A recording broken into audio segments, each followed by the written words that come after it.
से मंचासीन हेबे ताकू करतार दे समस्त प्रगतिशील और सचेतन समाजर प्रमुख परिचय हेउछि से तांको सबुठु दुर्बल वर्गों को केते सम्मान एवं सुजोग देउछि। सही क्रम रे भिन्नक्षम व्यक्ति को केवल दया किंबा सहानुभूति नुहे समान अधिकार और सुजोग देबा हेउछि आजिर आवश्यकता।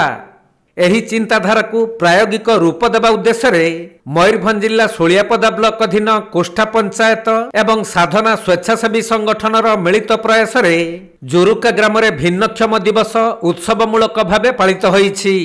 आज को मुझेबू सरपंच हेली आज को 4 वर्ष होलानी यही कार्य अंतर्जातीय भिन्नक्षम दिवस प्रत्येक वर्ष पालन करुचे आम आम साधनार सार मैडम मैंने साहाय्य करुँच मोर पंचायत समस्त भिन्नक्षम भाई भौणी ग्रामर समस्त लोक ये उपस्थित होती।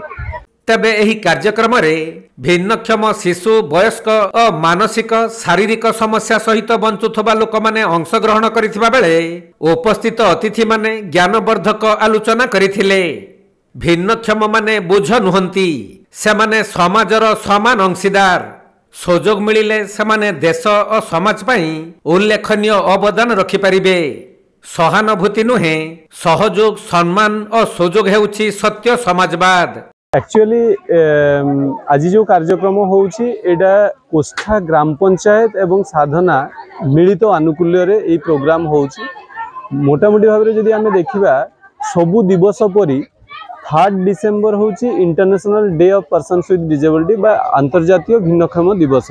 किंतु आमे जेहेतु 19 गोटी ग्राम पंचायत रे एई कार्यक्रम करिवु तेणु सेई उपलक्ष्य रे आज 23 तारिख रु प्रथम कोष्ठा ग्राम पंचायत रो जुरका ग्राम रे एडा आजिठु आरंभ होउछि। यार जदि आमे कहिबा जे मुख्य उद्देश्य कोन ना ए जो प्रगतिशील समाज जो गठन हबो सेतिरे भिन्नक्षम लोक मानकर बा भिन्नक्षम पिला मानकर गोटे सम्मिलित समाज पाइबा पई बा समावेशी समाज पाइबा पई यार मुख्य उद्देश्य जदि आमे देखिबा एटा मिलित जाति संघ जोटा तैयारी करिसंती गोटे सबु लोक आम गाँव रे जो माने अछंती जे समस्त को नेइकरी आमर समाज गोटे प्रगतिशील समाज हेई परिबो। समस्ते माने समस्ते आमे छोट पिला कहि परिबा, वयस्क लोक कहि परिबा, महिला कहि परिबा, पुरुष कहि परिबा, भिन्नक्षम लोक माननकु कहि परिबा। तो तांकरी उद्देश्य रे आज दिनटी को आमे एठी पालन करूछु।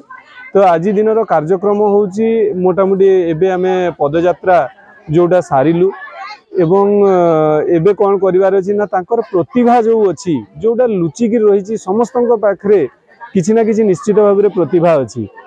तो तार आमे गोटे प्रतिभाटा प्रदर्शन करिया पे एठी 5-6 प्रकार खेल माध्यम रे विभिन्न कंपटीशन माध्यम रे गाँव जो लोक माने एठी आज माने साक्षी हिसाब रे रहिबे जे हाँ आम गाँव भिन्नक्षम लोक मध्य तांको पाखरे प्रतिभा अछि। आमे जदि सुजोग दबा प्रेरणा दबा आ प्रशंसा करिबा से जिंस को आगो बढ़ाई आमे नहीं जाई परिबा। ये होछि आज दिनर मुख्य जिंस। मयूरभंज जिला मुरुडारू ज्ञानरंजन बेहेरांक रिपोर्ट कोणार्क लाइव।